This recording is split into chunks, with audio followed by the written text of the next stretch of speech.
All right guys, today we're going to make an armature for paper clay.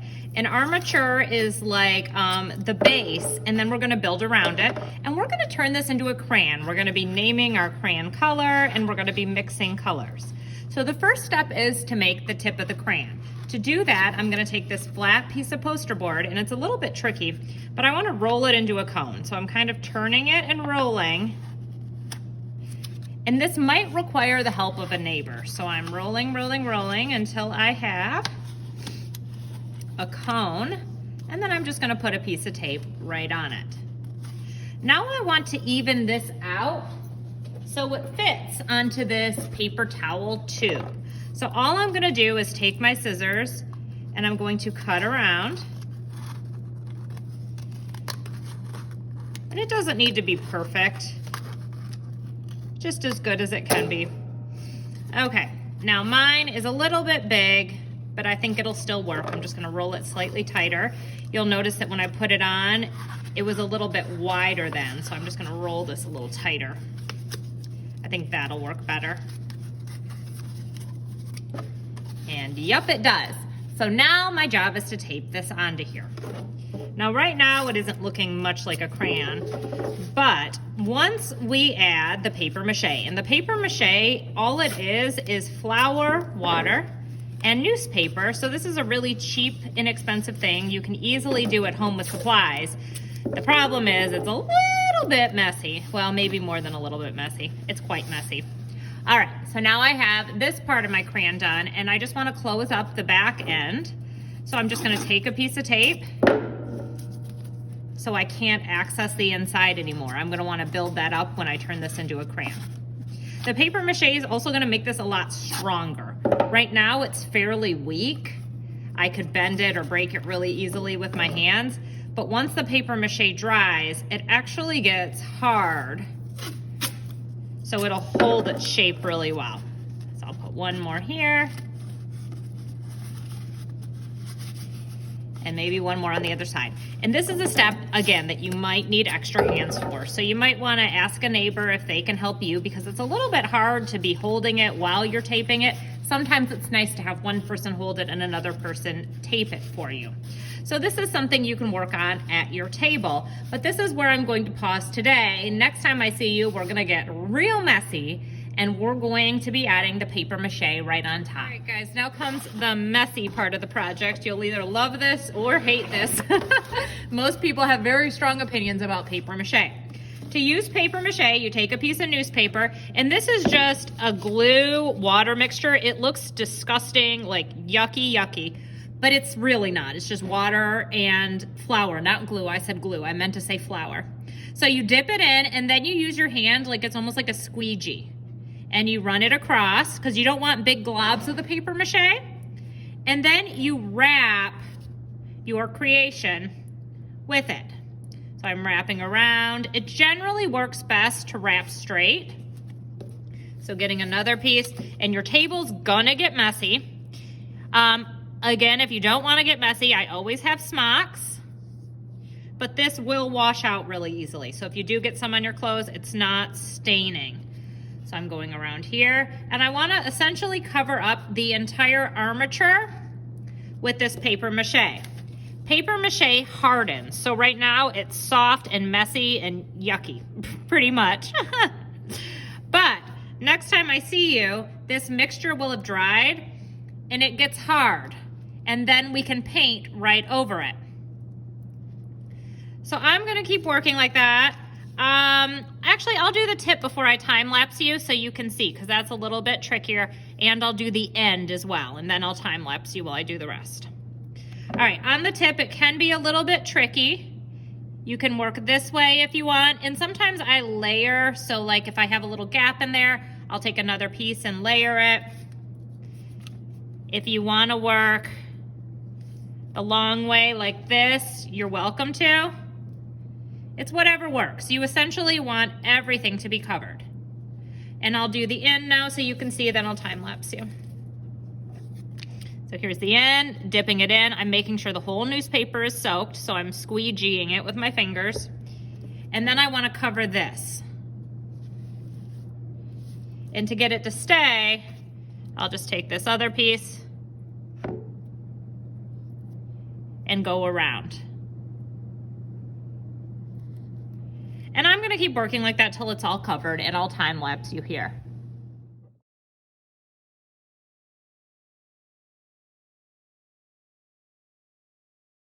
While I finish this up, I just wanted to tell you one more thing. When you're doing this, some people will try to dip like multiples of these at a time, and it doesn't work. You have to do one piece at a time. Layering won't create a hard, even surface, so that's definitely not what you want to do. You can layer them one by one, meaning I'm going to put another one on top of here, but I put them on one at a time. You can't put multiple on at the same time. And when you're done, you just kind of want to smooth it with your hands, and it is a messy, messy situation, but it's ready to dry. And then next time I see you, we're going to start designing our crayon color. As of right now, we have what looks like, I don't even know, an arrow covered in boogers. But it won't look like that for long. All right, guys, today we're gonna do a super easy step, which is just to paint our crayon, or what's going to turn into a crayon, completely white to prepare it for color. So all you're gonna do is take this paint and brush it to cover the whole thing. You don't want any newspaper to be showing because that will show through the next paint we use. You want it to look like at the end of class today, just a blank crayon that is totally covered in white. Since this is a pretty straightforward step, I'm just gonna go ahead and time lapse you, but I will tell you that the paint we're using today is permanent paint, so you might wanna put a smock on yourself because if you get it on your clothes, it will stain. I like to hold it when I start, and by the time I make it to the other side, it tends to be a little bit dry, so I'm just working and kind of turning it. If it gets on the table, it's not a big deal, we'll wash it up. Don't forget to get the end over here and the tip, and those are the big things. So I'll give you a time lapse while I work.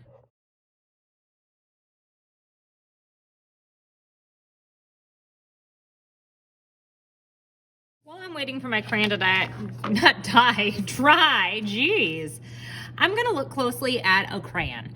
When I look at a crayon, I see that the color of the crayon is the color that it colors. In this case is kind of turquoise blue, but the wrapper is a little lighter.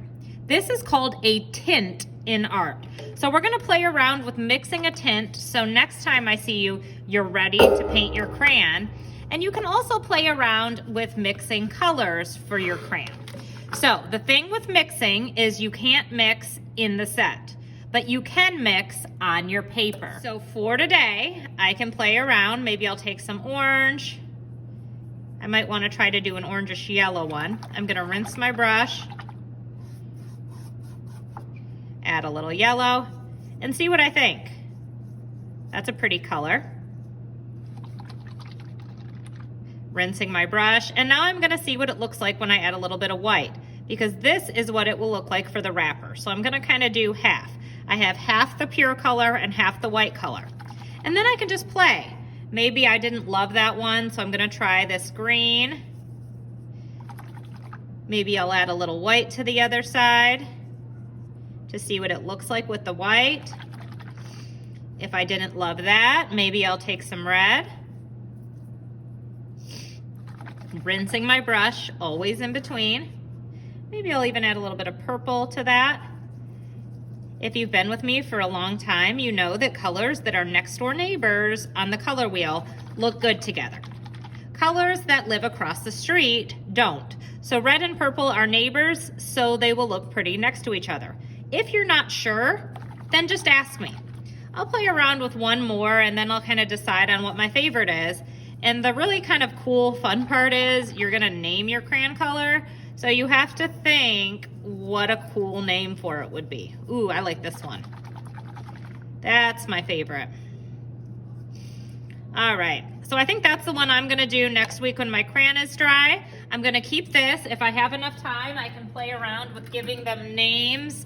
Maybe that is like ocean blue, marigold, yellow. Marigold is a kind of flower.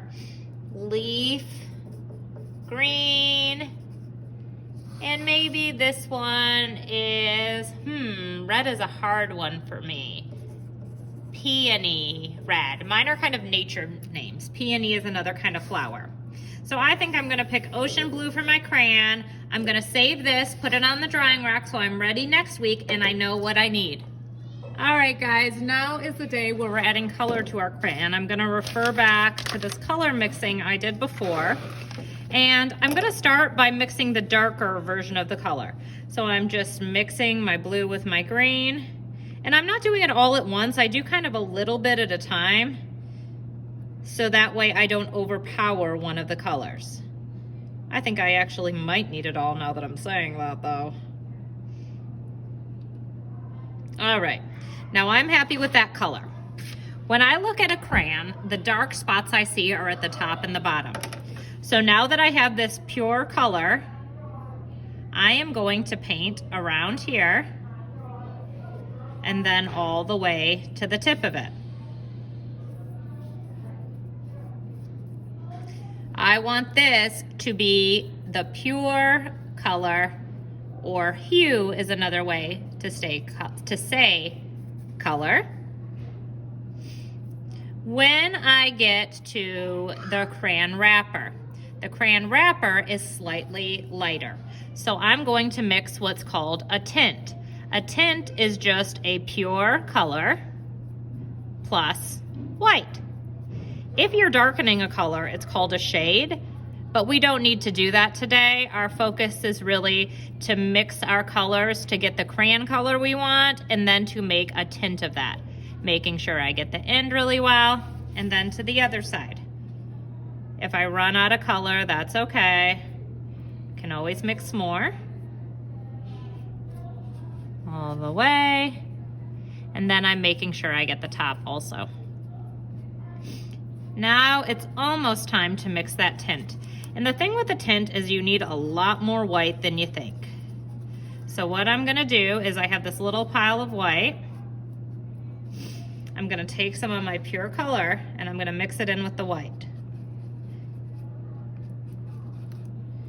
I think I need a little more than that, so I'm gonna take a little more and mix, and I'm happy with that. Now I'm going to paint this area all in between with the tint I made. A tint of any color is white plus that color. People ask a lot where pink is on the rainbow. Pink actually isn't its own pure color. Pink is a tint of red. So that's just kind of a fun fact.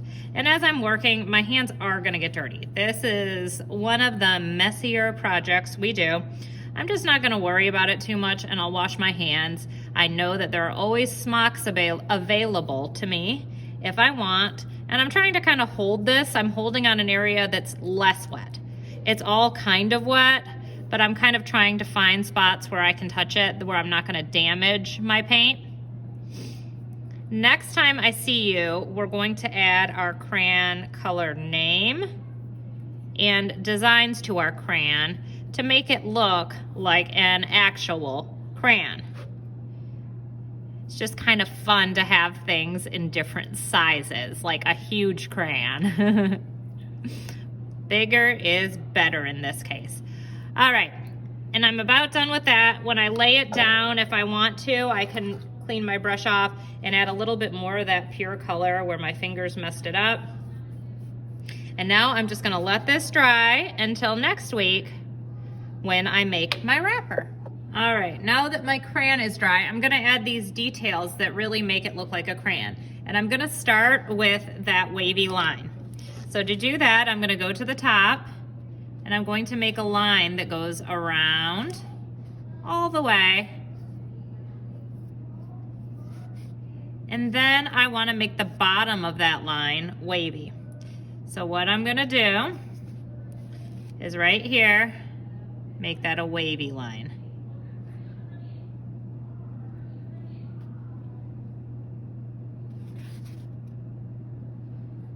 It's a little tricky because this is slightly uneven, but the good thing about making a wavy line is if you make a mistake, probably nobody will notice because your line is already wavy.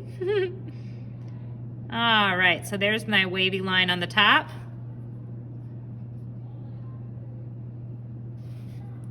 Now, if I want, I can make the other side of it.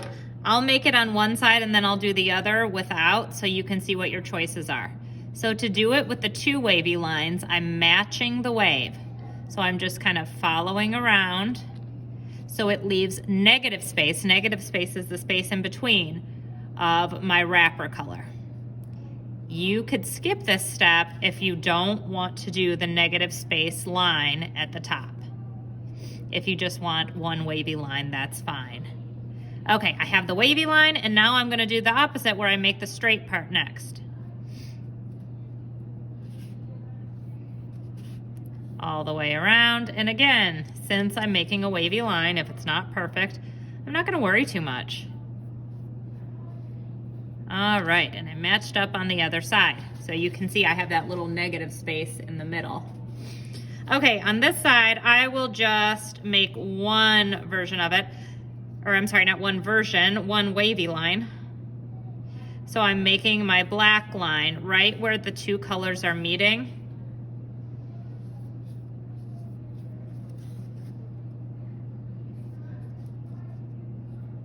And now I'm going to make the wavy line above and kind of fill in. Now when it comes to adding my crayon color name, I'm not gonna do that with paint because it would be too difficult. I'm gonna use a Sharpie marker and add that. If I want to, I can make an oval in the middle for Crayola crayons. That's where they write the word Crayola. So there, here's the choice of just one, there's the choice of two. I'll make my oval in the middle. Now on these, the oval is just what says Crayola, so I'm just gonna fill it.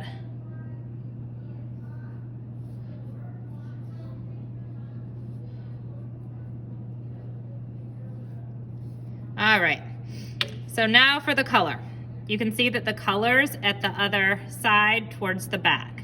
And you can do it in English and in Spanish if you like. So mine was ocean blue. So I'm going to write ocean, I think that's what it was called. Ocean blue. And I can do this in pencil first and then trace my line. Now I don't know how to say ocean in Spanish, so I'm just gonna write water. Agua azul. And you can see my Sharpie's kind of running out. If this happens to you, get a new one. So now I have this crayon. It's a really big fun crayon. How cool would it be if it could actually write? It shows that I learned about paper mache. It showed my knowledge of forms and that I've turned this cylinder and this cone into a crayon. It shows that I know how to make tints and shades and that I can use creativity to name my crayon color. Great job.